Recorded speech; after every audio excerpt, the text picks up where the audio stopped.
Nós lemos lá no capítulo 10 que ele, quando fica sabendo da situação do povo de Deus, lembram que o povo de Deus está no exílio, mas Deus levantou o império medo-persa para libertar o povo lá do exílio, e o povo fica feliz da vida. Salmo 126, quando o Senhor restaurou a sorte de Sião, ficamos como quem sonha, então a nossa boca se encheu de riso, a nossa língua de júbilo, então entre as nações se dizia, grandes coisas o Senhor tem feito por eles, com efeito, grandes coisas fez o Senhor por nós, por isso estamos alegres. Lembram disso? Restaura, Senhor, a nossa sorte. É o Salmo 126. O pesadelo foi transformado, agora é sonho, é alegria. Mas a alegria parece que durou pouco. Porque os anos foram passando e apenas a libertação para reconstruir Jerusalém, reconstruir o templo, não era suficiente. O governo medo-persa apenas liberou o povo para voltar. Mas tipo assim, se vira. Eles retornaram ao exílio, mas a vida era muito dura. E o povo vai desanimando. E cada um por causa dos povos inimigos, que nem segurança o Império Medo-Persa trouxe. Os povos inimigos ao redor, não havia muros na cidade. Neemias ainda não havia surgido para reconstruir os muros em tempo recorde. Não é? A situação era triste, era crítica. E aí Daniel está chateado com tudo isso, entristecido, desanimado com toda essa situação do sofrimento do povo de Deus lá em Jerusalém. Ele não foi para Jerusalém, porque ele era, sem dúvida alguma, um dos mais importantes no reino medo-persa, e o rei jamais iria liberar alguém tão importante como Daniel. Mas Daniel se compadece da dor do povo de Deus e começa a clamar. Fica 3 semanas em oração. Olha só. E aí no capítulo 10, como nós vimos, um anjo aparece a Daniel, vestido de linho, e diz a ele, Daniel, quando você começou a orar, quando você iniciou a sua oração, Deus me mandou lá da presença dele para te trazer um recado, mas eu não consegui chegar em tempo e demorou 3 semanas, porque um demônio da Síria, um demônio relacionado ao governo do Império Medo-Persa, um demônio não interessado em que os planos de Deus acontecessem, ele atrasou a minha vinda. E eu roguei ajuda e veio Miguel, o arcanjo Miguel, para me ajudar, e eu pude trazer esse recado a você. Algo que nós não conseguimos ver, né? Foge do nosso... da nossa capacidade, da nossa limitação física, porque nós estamos falando de guerra espiritual, de reino espiritual, que nós não temos consciência. Sabemos que existe, mas não temos consciência das coisas que acontecem no reino espiritual, como Jesus disse a Pedro. Não é? Várias vezes Jesus disse a Pedro quanto Satanás queria de alguma forma peneirar a vida de Pedro, e não só de Pedro, mas de todos os apóstolos. Então, olha só, agora Daniel vai receber a visão, e no verso 1 nós somos informados de algo muito importante. Eu queria que você voltasse os olhos aí agora para o capítulo 11 de Daniel, que diz assim, ó, mas eu no primeiro ano, eu quem? O anjo, né? Mas eu no primeiro ano de Dario, o Medo, me levantei para o fortalecer e animar. Olha só, o anjo então é enviado por Deus a Daniel para quê? Para fortalecer Daniel, para animar Daniel, e não somente ele, mas que ele escrevesse esse texto para que todo o povo ficasse fortalecido e animado também. E aí eu queria então compartilhar com você, igreja, conosco na palavra de Deus, o controle de Deus sobre os detalhes da vida. Irmãos, esse capítulo talvez seja um dos mais... cheios de detalhes de toda a Bíblia. O capítulo está se referindo aqui a cerca de 400 anos, com detalhes de reis, de rainhas, de impérios. Por isso que Calvino gastou 100 páginas para escrever o que Daniel gastou poucos versos, né? Não tão pouco assim, mas Daniel levou 45 versos e Calvino vai destrinchar cada um desses impérios para mostrar que Deus está no controle de cada um dos detalhes da nossa vida. E é isso que tem que fortalecer a nós, o nosso coração. Não importam as nossas dores, não importam as nossas tribulações, não importa se estamos vivendo tempos bons ou maus, de pandemia ou não, de luto ou não, de vida, de vitória. Deus está conosco, Deus está com seu povo e Ele nos fortalece a cada dia, Ele nos reanima a cada dia quando nós nos apresentamos diante dEle, quando nós abrimos a palavra dEle, quando nós cultuamos ao nome dEle. Ele nos fortalece, Ele nos reanima. E esse é o propósito do texto, fortalecer e animar. E agora, a partir do verso 2, começarão os detalhes aí que eu vou passar batido sobre muitos deles, né? Senão nós ficaríamos aqui por bons dias conversando do texto. Mas eu vou falar daquilo que eu julgo mais importante, de imperadores ou reis aqui, que são os mais importantes. Então vamos lá para o verso 2. Agora eu te declararei a verdade. Eis que ainda 3 reis se levantarão na Pérsia, e o quarto será acumulado de grandes riquezas, mais do que todos, e tornado forte por suas riquezas, empregará tudo contra o reino da Grécia. A quem ele está se referindo? 3 reis surgirão e o quarto rei vai ser ainda mais forte, cheio de riquezas, e vai tentar destruir o Império Grego, dominar o Império Grego com toda a sua força, mas não vai conseguir. Ele está se referindo a Xerxes I, ou mais conhecido como Assuero, ou mais conhecido como o esposo de Esther, da rainha Esther, como nós vamos ver lá no livro. Deus vai fortalecer o Império Medo-Persa com Assuero. No entanto, ele não vai conseguir de forma alguma vencer os gregos. Ele derrota os gregos.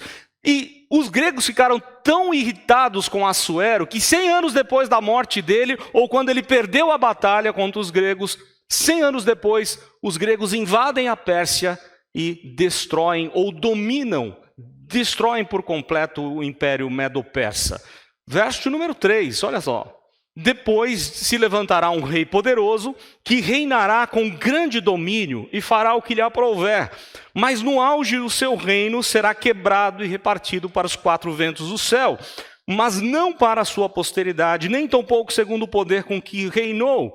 Porque o seu reino será arrancado e passará a outros fora de seus descendentes. Os irmãos devem lembrar, nós já vimos isso lá no capítulo 2, nós já vimos isso lá no capítulo 7, e agora de novo a visão aparece com detalhes.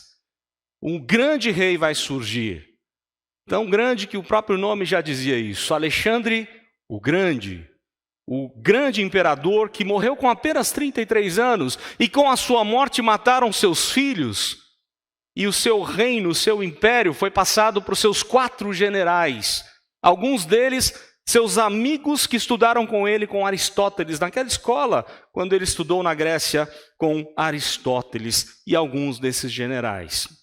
Então o seu reino é dividido em 4 outros reinos. E agora, a partir do verso 5, vejam, o texto é detalhista, né? O verso 4, no auge o seu reino será quebrado e repartido para os 4 ventos do céu, mas não para a sua posteridade. Não é a descendência de Alexandre o Grande que vai receber o reino.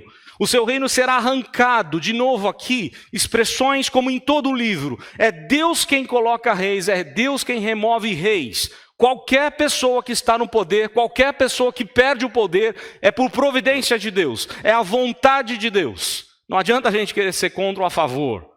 Né? Aliás, o que nós vamos ver aqui no texto é justamente isso. Quando os homens estão interessados em poder, parece que Deus está rindo lá do alto e dizendo, estão correndo atrás do vento. Quem coloca reis, quem remove reis sou eu. Capítulo 2 de Daniel deixa isso muito claro. Capítulo 4 de Daniel vai deixar isso muito claro. As coisas estão no domínio de Deus. Ele domina sobre todas as coisas. Todos os intentos das nações passam por Deus. Ninguém consegue fazer algo que Deus não queira que aconteça. Deus é Senhor absoluto de todas as coisas. E aí o verso 5 vai mostrar, ou a partir do verso 5, começa a mostrar 2 reinos apenas. 2 desses generais formaram o que é chamado de Reino do Norte, o reino da Síria, dos Seleucidas, com Seleuco, e de onde virão os Antíocos da vida, um nome histórico importante, porque vai surgir dele um dos piores reis que já existiu, tanto que ele é conhecido como um tipo de anticristo. Então o reino do norte, o reino da Síria, é um dos generais de Alexandre o Grande que vai formar. E o reino dos Ptolomeus, o reino do Egito, ele se declara como um dos faraós. E aí o reino do sul é o reino dos Ptolomeus. O que o texto vai mostrar agora é a briga entre norte e sul o tempo todo. Só que há um problema aí. Quem está no meio dessa briga? Os irmãos lembram mais ou menos o mapa da terra de Israel? A Síria está lá para cima do Monte Hermon, onde começam as terras de Israel. E o Egito está bem abaixo, né? Lá na região dos desertos de Israel, indo para a África. Ou seja, no meio dessa guerra entre o norte e o sul, entre o reino do norte e o reino do sul, está o povo de Deus. E aqui é o ponto mais complicado e que Daniel está recebendo na revelação. Acalme-se, fortaleça o seu coração, anime-se, porque as coisas vão piorar. É isso que o anjo vai dizer. Vocês vão ficar no meio de uma turbulência que vocês não têm ideia do que vai acontecer. Serão 400 anos de dificuldades, das mais terríveis que você possa enfrentar. E a gente está reclamando com 2 anos de pandemia. Aliás, não chega a isso, né? 1 ano e meio de pandemia, a gente já não aguenta mais. E o povo de Deus passou 400 anos nesse sofrimento, mas piorou ainda mais, porque depois disso veio quem? Os romanos. E os romanos foram mais cruéis ainda, conforme a própria profecia de Daniel, lá no capítulo 2, é a perna de ferro. Os romanos eram bem piores do que qualquer outro império. Mas vamos lá, a partir do verso 5. O rei do sul será forte, é o império do Egito, os Ptolomeus. O rei do sul será forte, como também um de seus príncipes. Este será mais forte do que ele, reinará e será grande o seu domínio. Eu vou passar rápido sobre alguns detalhes, tá? Não dá para a gente parar muito, não. Verso 6. Mas ao cabo de anos, eles se aliarão um com o outro. Quem? O reino do norte com o reino do sul. Tá? A filha do rei do sul casará com o rei do norte para estabelecer a concórdia. Ela, porém, não conservará a força do seu braço e ele não permanecerá, nem o seu braço, porque ela será entregue, e bem assim os que a trouxerem, e seu pai, e o que a tomou por sua naquele tempo. A referência aqui é o casamento de Antíoco, o rei Seleucida, Antíoco I, tá? Que é chamado de Antíoco I, Teos, no nome Deus, tá? E o casamento dele com Berenice. O problema é que ele já era casado com Laódice, de onde veio o nome da cidade, Laodiceia. O que ele fez? Para fazer um jeitinho aqui, uma concórdia, um acordo entre países, ele mandou embora a sua esposa, ele se separou dela e prendeu ela em outro lugar. Fez isso com Laódice, para casar com Berenice, a filha de um Ptolomeu, de um rei egípcio. Mas deu certo? Não deu. Porque esse negócio de correr atrás do vento e desejar poder, né? De novo, Deus ri lá do alto e fala, você não confia, né? Descansa que é melhor. O que fez Laódice? Laódice, muito esperta, ela deu um jeitinho de contratar o envenenamento da família inteira. E ela envenenou a esposa, a segunda esposa de Antíoco, envenenou os filhos deles e o próprio rei Seleucida. No mesmo ano, o pai de Berenice vem morrer. E olha que situação, que briga besta deles, né? Por causa de poder. E aí o texto vai dizer agora no verso 7... Olha só o que diz o verso 7. Mas de um renovo da linhagem dela, de Berenice, um se levantará em seu lugar e avançará contra o exército do rei do norte, e entrará na sua fortaleza e agirá contra eles, e prevalecerá. A referência aqui é do Ptolomeu, que assumiu o trono, irmão de Berenice, que quis agora vingar a morte da sua irmã. A concórdia que deveria acontecer deu em discórdia. Não é? Deu briga, deu mais guerra ainda. O rei do sul sobe e invade o rei do norte para destruir e acabar com todos que ele via pela frente, para acabar com a família de Laódice por aquilo que ela fez, ela, seus filhos, o que ela fez com a sua irmã Berenice. Então a guerra está instaurada ainda pior. Verso 8, também os seus deuses, com a multidão das suas imagens fundidas, com os seus objetos preciosos de prata e ouro, levará como despojo para o Egito. Por alguns anos ele deixará em paz o rei do norte. Irmãos, olha só, nós estamos falando de uma história que nós já conhecemos. Aqui ainda não tinha acontecido. Percebam os detalhes do texto. Quando nós olhamos para a história, a gente assusta de olhar para Daniel 11 e ver que Daniel 11 foi escrito 100 anos, 200 anos antes desses acontecimentos, e as coisas estão acontecendo exatamente como aconteceram. Estão profetizadas exatamente como, em detalhes, isso aconteceu.